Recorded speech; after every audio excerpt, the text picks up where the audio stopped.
السلام علیکم عزیز طلباء و طالبات۔ سال دوم اردو کے پہلے لیکچر میں ہم نے نعت کے پہلے 3 اشعار اور شاعر کا تعارف پڑھ لیا تھا۔ آج کے دوسرے لیکچر میں ہم اپنے چوتھے شعر سے اس نظم کا آغاز کریں گے۔ تو چوتھا شعر ہے: صاحب خلق عظیم و صاحب لطف عمیم، صاحب خلق عظیم و صاحب لطف عمیم، صاحب حق صاحب شق القمر خیر البشر۔ عزیز طلباء، یہاں گرامر کے لحاظ سے ایک تلمیح استعمال ہوئی ہے، شق القمر، اس کو بھی مد نظر رکھیے گا۔ اور یہ بھی دیکھیے کہ یہاں حفیظ صاحب نے آپ صلی اللہ علیہ وآلہ وسلم کی کون کون سی خوبیاں بیان کی ہیں۔ تو پہلی خوبی جو ہے وہ انہوں نے بیان کی ہے آپ کے اخلاق کی، کہ صاحب خلق عظیم، کہ آپ صلی اللہ علیہ وآلہ وسلم عظیم اخلاق والے تھے۔ اور اس کی میں آپ کو 2 باتیں بتاتا ہوں۔ ایک تو یہ ہے کہ حضرت عائشہ رضی اللہ تعالی عنہا سے لوگوں نے پوچھا کہ ہمیں آپ صلی اللہ علیہ وآلہ وسلم کے بارے میں کچھ بتائیں، ان کے اخلاق کے بارے میں کچھ بتائیں۔ تو آپ رضی اللہ تعالی عنہ نے فرمایا، کیا آپ نے قرآن نہیں پڑھا؟ قرآن سارا کا سارا جو ہے وہ آپ صلی اللہ علیہ وآلہ وسلم کے اخلاق بتاتا ہے۔ دوسری بات یہ کہ قرآن نے خود آپ صلی اللہ علیہ وآلہ وسلم اور اللہ نے خود تائید فرمائی ہے آپ صلی اللہ علیہ وآلہ وسلم کے اخلاق کی۔ وَإِنَّكَ لَعَلَىٰ خُلُقٍ عَظِيمٍ، بے شک آپ عظیم اخلاق کے مالک تھے۔ یعنی قرآن اللہ بتا رہا ہے کہ واقعی آپ صلی اللہ علیہ وآلہ وسلم عظیم اخلاق کے مالک تھے۔ شاعر بھی یہی بتانا چاہتا ہے۔ دوسری بات یہ ہے کہ دوسری خوبی جو شاعر نے بیان کی ہے آپ سرکار کی،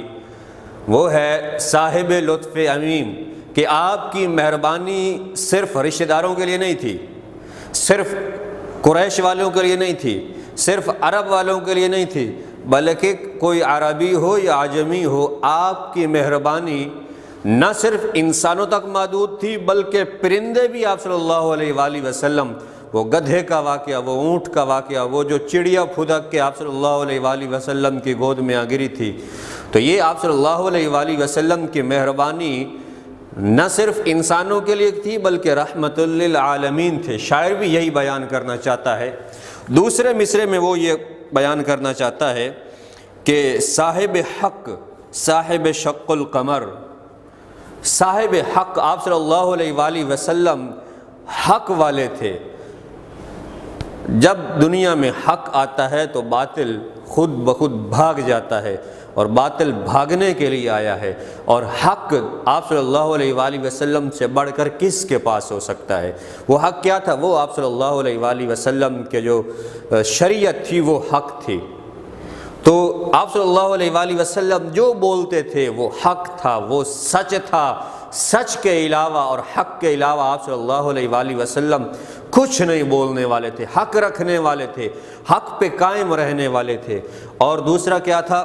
صاحب حق صاحب شق القمر۔ شق القمر کا یہ واقعہ تلمیح ہے کہ کفار نے کہا تھا کہ اگر آپ اللہ کے نبی ہیں تو آپ چاند کے 2 ٹکڑے کر کے دکھائیں۔ تو آپ صلی اللہ علیہ وآلہ وسلم نے ان کی شرط کہ ہم تب ایمان لائیں گے، چاند کو انگلی سے اشارہ کیا، اور یہ سورہ قمر میں یہ آپ دیکھ سکتے ہیں، انشقاق میں یہ واقعہ پورا تفصیل کے ساتھ بیان کیا ہوا ہے، وہاں آپ دیکھ سکتے تھے۔ یعنی آپ صلی اللہ علیہ وسلم کی یہ خوبی بھی ہے کہ آپ صلی اللہ علیہ وآلہ وسلم چاند کو 2 ٹکڑے کرنے والے ہیں، لیکن کافر پھر بھی ایمان نہیں لائے، کیونکہ ایمان ہدایت تو اللہ کے ہاتھ، انک لا تہدی من احببت ولکن لا یہدی من یشاء۔ ہدایت جسے چاہیں آپ نہیں دے سکتے، ہدایت جسے چاہے اللہ دے سکتا ہے۔ لیکن کفار وہ بھاگ گئے، وہ کہا یہ نہیں، یہ نبی نہیں، یہ واقعی جادو ہے۔ تو دوسری بات یہ صاحب شق القمر خیر البشر، آپ صلی اللہ علیہ وآلہ وسلم تمام انسانوں میں سب سے بہتر جو حق والے تھے اور چاند کے 2 ٹکڑے کرنے والے تھے۔ تو حوالے کے طور پر ہوئی تکمیل جن کی ذات ہر خیر و برکت کی، ہوئی تکمیل جن کی ذات پر ہر خیر و برکت کی، انہیں خیر البشر خیر الورا کہیے بجا کہیے، یا دوسرا شعر بھی سن سکتے ہیں، سلام اس پر جس نے چاند کو دو ٹکڑے فرمایا، سلام اس پر کہ جس نے چاند کو دو ٹکڑے فرمایا، سلام اس پر جس کے جسم اطہر کا نہ تھا سایہ۔ تو یہ چوتھا شعر تھا ہمارے آج کے اس نظم کا۔ پانچویں شعر کی جانب آتے ہیں۔ پانچواں شعر ہے، کارزار دہر میں وجہ ظفر وجہ سکون، کارزار دہر میں وجہ ظفر وجہ سکون، عرصہ محشر میں وجہ درگزر خیر البشر۔ یہ ہے پانچواں شعر، اس کی جانب ہم بڑھتے ہیں۔ یہ اب پانچویں شعر میں شاعر بتاتا ہے کہ زمانے کی جنگ میں آپ صلی اللہ علیہ وآلہ وسلم کی ذات فتح و کامیابی کا ذریعہ ہے، میدان محشر میں معافی کا ذریعہ آپ صلی اللہ علیہ وآلہ وسلم ہی کی ذات ہے۔ اب اس میں دو چیزیں ہیں کہ زمانے کی جنگ میں کہ دیکھیں انسان میں فطری بات یہ ہے کہ انسان کامیابی چاہتا ہے، وہ عزت چاہتا ہے۔ کامیابی اور عزت کس چیز میں ہے؟ کامیابی اور عزت اللہ کے احکامات کو آپ صلی اللہ علیہ وآلہ وسلم کے طریقوں پر پورا کرنا میں دنیا کی بھی کامیابی ہے، آخرت کی بھی کامیابی ہے۔ تو اب شاعر بھی یہی بتا رہا ہے کہ آپ صلی اللہ علیہ وآلہ وسلم، وہ شعر سنا ہوگا کہ محمد سے وفاتوں نے تو ہم تیرے ہیں، جہاں چیز ہے کیا لوح و قلم تیرے ہیں، کہ اگر آپ نے محمد صلی اللہ علیہ وآلہ وسلم سے وفا کی تو پھر دنیا میں بھی آپ عزت والوں میں شمار ہوں گے، آخرت میں بھی آپ عزت والوں میں شمار ہوں گے۔ میدان محشر میں جہاں ہر کوئی ایک دوسرے کو بھول جائے گا، اس دن کی یوم یفر المرء من اخیہ و امہ و ابیہ و صاحبتہ و بنیہ لکل امرئ یومئذ شأن یغنی، اس وقت جب دوست بھائی رشتہ دار سارے یہاں تک کہ انبیاء بھول جائیں گے اپنی ماؤں کو، اس وقت بھی آپ صلی اللہ علیہ وآلہ وسلم کس کی؟ اپنی امت کی فکر کر رہے ہوں گے۔ آپ صلی اللہ علیہ وآلہ وسلم نے فرمایا، مجھے کہا گیا کہ آپ انتخاب کر لیں کہ آپ یا تو اپنی آدھی امت کو بخشوا لیں یا پھر آپ شفاعت لے لیں، یعنی آدھی امت کو آپ جنت میں لے جائیں، نصف امت آپ کی جنت میں داخل کر دی جائے گی، یا آپ شفاعت چاہتے ہیں۔ تو آپ صلی اللہ علیہ وآلہ وسلم نے شفاعت کو قبول کیا کہ قیامت والے دن میں تب تک شفاعت کرتا رہوں گا جب تک میرا آخری امتی جنت میں داخل نہیں ہو جائے گا۔ یہ ہے جناب کیا کہ آپ صلی اللہ علیہ وآلہ وسلم کی ذات وہ انسانیت کی نجات کا وسیلہ ہے۔ شفاعت رسول کا ذکر اس شعر میں کیا گیا جو میں نے ابھی بیان کی گئی۔ تو حوالے میں دیکھیں کہ دو عالم میں تجھے مقصود گر آرام ہے، وہ پہلے میں نے آپ کو اقبال کا شعر بھی حوالے سے بتایا، پھر وہ میں نے آپ کو آخری پارے میں بھی ایک آیت بھی بتائی ہے۔ ایک اور شعر بھی دیکھیے کہ دو عالم میں تجھے مقصود گر آرام ہے، اس کا دامن تھام لے جس کا محمد نام ہے صلی اللہ علیہ وآلہ وسلم۔ شعر نمبر 6 ہے، رونما کب ہوگا راہ زیست پر منزل کا چاند، رونما کب ہوگا راہ زیست پر منزل کا چاند، ختم کب ہوگا اندھیروں کا سفر خیر البشر۔ تو اس شعر میں، شعر نمبر 6 میں حفیظ طائب جو ہے وہ امت کے حال زار کی گفتگو کر رہے ہیں۔ آپ صلی اللہ علیہ وآلہ وسلم سے وہ دعائیہ اور التجائیہ انداز میں یہ کہہ رہے ہیں کہ جیسے کوئی آدمی کہے کہ یا اللہ بہت عرصہ ہو گیا ہم نے رات دیکھ لی ہے اس ملک میں اور امت مسلمہ کے حال پہ، اب ہم دن دیکھنا چاہتے ہیں۔ یہی بات ہے کہ شاعر بھی کہ اے نبی اکرم صلی اللہ علیہ وآلہ وسلم، زندگی کی راہ پر منزل کا چاند کب رونما ہوگا اور یہ تاریکیوں کا سفر کب ختم ہوگا، یہ اندھیرے جو ہیں امت مسلمہ کے جو چھائے ہوئے ہیں یہ کب ختم ہوں گے اور کب سحر ہوگی، کہ جو شب ہے رات ہے وہ کس کی علامت ہے؟ وہ خوف کی علامت ہے، وہ زوال کی علامت ہے، اور سحر کس چیز کی علامت ہے؟ امن کی علامت ہے، وہ سکون کی علامت ہے، وہ روشنی کی علامت ہے جو شاعری میں استعمال ہوتی ہے۔ تو اس شعر میں جو ان حالات میں مجموعی طور پر ایک تو تہذیبی، ثقافتی، معاشی، معاشرتی جو پالیسیاں ہیں اور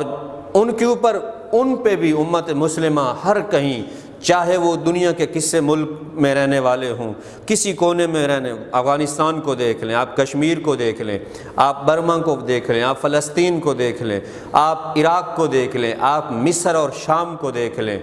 تو یہ جہاں کہیں بھی آپ پاکستان کے حالات بھی دیکھ لیں، یہاں تک کہ تو امت مسلمہ زوال کا شکار ہے۔ وہ غلامی کی زندگی بسر کر رہے ہیں جنہوں نے 1000 سال سے زائد پوری دنیا پہ حکمرانی کی ہے، وہ قوم جو ہے وہ زوال کا شکار ہے۔ جنہوں نے اسلام کے جھنڈے گاڑے ہیں ہر کہیں، وہ آج اپنی مرضی سے زندگی نہیں گزار سکتے۔ تو یہ حفیظ صاحب کہتے ہیں کہ یہ کب سفر ختم ہوں گے، یہ جو ہے یہ اندھیرے کب چھٹیں گے، کب تو سورج طلوع ہوگا۔ اور دوسری طرف دیکھیں تو انسانی رویوں کے اوپر بھی بات ہے کہ ہم نے سائنسی طور پر بڑی ترقی کر لی ہے اور ڈگریوں کے لحاظ سے بھی ہم نے بڑی ترقی کر لی ہے، لیکن انسان اپنی سوچ کے لحاظ سے اس کی سوچ کا معیار وہی ہے جو قبل از اسلام ہوا کرتا تھا، کہ یعنی اپنی بچیوں کے لحاظ سے آپ دیکھ لیں یا رشتوں کے لحاظ سے آپ دیکھ لیں یا حلال اور حرام کے لحاظ سے آپ دیکھ لیں تو وہی صورتحال ہے، یعنی انسان کا ذہن ابھی تک وہیں رکا ہوا ہے جہاں قبل از اسلام تھا۔ تو کب جو ہے وہ اسلام کا جو نور تھا وہ ہر ایک سینے میں کب چمکے گا، وہ اور مسلمان کب ترقی کریں گے، عزت کب حاصل کریں گے؟ تو یہاں اس کو مولانا الطاف حسین حالی نے بھی امت مسلمہ کے حال پہ جو بڑا خوبصورت اپنا خیالات کا اظہار کیا ہے کہ اے خاصہ خاصان رسول وقت دعا ہے، امت پہ تیری آ کے عجب وقت پڑا ہے، جو دین بڑی شان سے نکلا تھا وطن سے، پردیس میں وہ آج غریب الغربا ہے، فریاد ہے اے کشتی امت کے نگہباں، بیڑا یہ تباہی کے قریبان لگا ہے۔ یعنی امت مسلمہ تو دیکھ لیں کہ وہ مسلسل ہی پٹ رہی ہے، اور وہ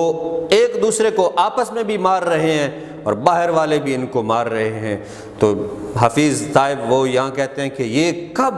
جو ہم نے مسلسل رات دیکھی ہے، اب ہم دن کب دیکھیں گے؟ کب وہ جو قرون اولیٰ کا زمانہ تھا وہ کب ہمیں دوبارہ واپس ملے گا؟ اور جو یعنی آپ صلی اللہ علیہ وآلہ وسلم کی منشا تھی وہ کب پوری ہوگی؟ یا پاکستان کے حالات بھی دیکھ لیں تو قائد اعظم اور اقبال کے جو خیالات تھے انہی کے مطابق جو پاکستان جو وہ چاہتے تھے وہ پاکستان کب بنے گا؟ تو اس نقطہ کو حفیظ صاحب بنیاد بنا کر انہوں نے یہ شعر لکھا ہے۔ اگلا شعر بھی کچھ اسی طرح ہے، 7واں شعر وہ بھی سنیے۔ کب ملے گا ملت بیضا کو پھر اوج کمال، کب ملے گا ملت بیضا کو پھر اوج کمال، کب شب حالات کی ہوگی سحر خیر البشر۔ یہ 7واں شعر ہے، یہ بھی اسی موضوع پہ ہے جو جس میں موضوع اور عنوان پہ چھٹا شعر تھا، اس کو بھی مد نظر رکھیے۔ یہ 7ویں شعر میں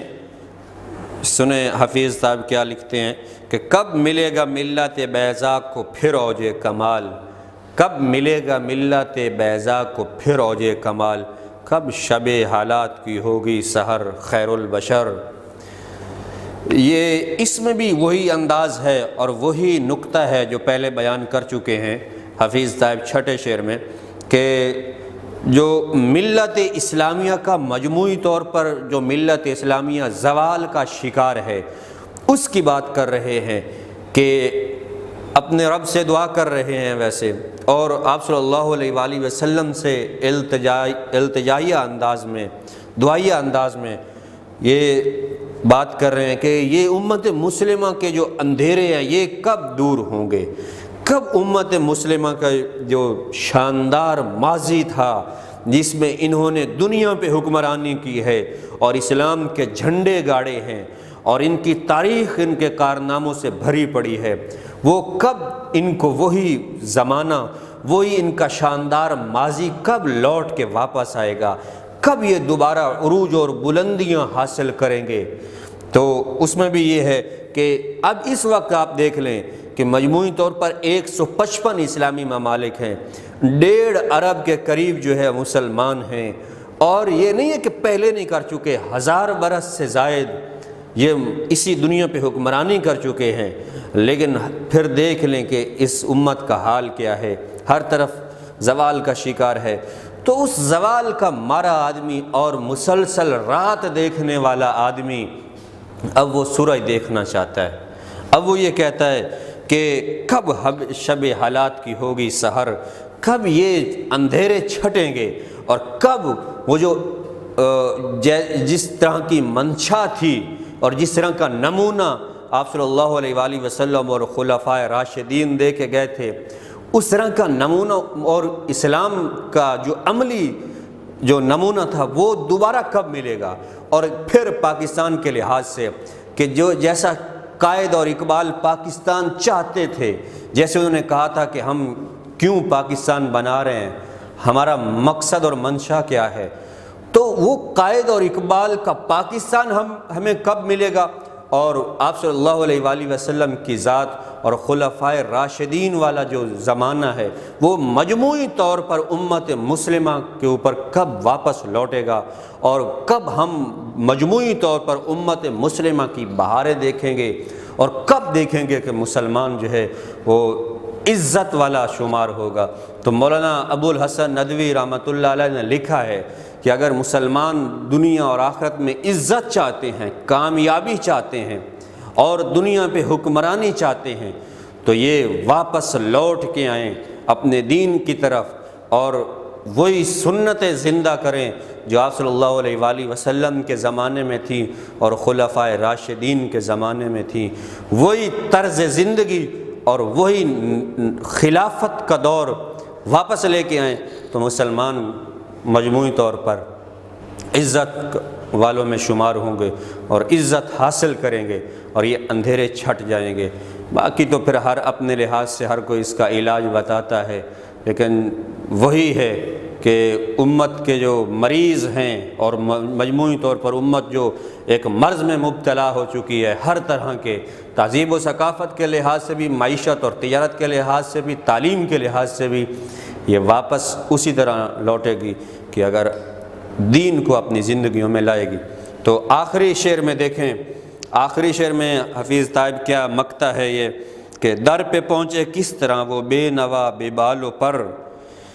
در پہ پہنچے کس طرح وہ بے نوا بے بالوں پر، ایک نظر طائب کے حال زاروں پر۔ یہ اب اپنے لیے حفیظ طیب دعائیہ کلمات ادا کر رہے ہیں کہ انسان کو یک پرواز کے لیے جو ہے وہ پروں کا ہونا یا دیگر جو لوازمات ہیں ان کا ہونا ضروری ہے۔ جس کے پاس یہ دونوں چیزیں نہ ہوں، وہ جس پرندے کے پر کٹ چکے ہوں وہ کب اڑ سکتا ہے؟ یعنی ہمارے پاس حالات کوئی نہیں ہیں، ہمارے پاس وہ ذرائع کوئی نہیں ہے۔ شاعر کہہ رہے ہیں کہ میرے پاس تو اسباب بھی کوئی نہیں ہے کسی بھی لحاظ سے، میں کس طرح پہنچوں گا آپ کے در پہ؟ ہاں اگر آپ کی نظر کرم ہوگی تو پھر میں پہنچ سکتا ہوں۔ وہ ہے نا کہ جسے چاہا در پہ بلا لیا، جسے چاہا اپنا بنا لیا، یہ بڑے کرم کے فیصلے ہیں، بڑے نصیب کی بات ہے۔ یہ تو نصیب والے ہیں، یہ آپ صلی اللہ علیہ وسلم جسے چاہتے ہیں وہاں اپنے در پہ بلاتے ہیں۔ تو حفیظ صاحب اپنے لیے بھی کہہ رہے ہیں کہ اے ہمارے نبی رحمت صلی اللہ علیہ وآلہ وسلم، خاتم النبیین حضرت محمد صلی اللہ علیہ وآلہ وسلم سے دعا کر رہے ہیں کہ مجھے بھی شرف دیدار بخشیے، زیارت، اور مجھے بھی اپنے ہاں آنے کی جو ہے وہ میری درخواست قبول کیجئے۔ اگر آپ نے قبول کر لیا تو پھر یہ اسباب اور یہ ذرائع یہ میرے راستے میں رکاوٹ نہیں بن سکتے۔ تو اپنی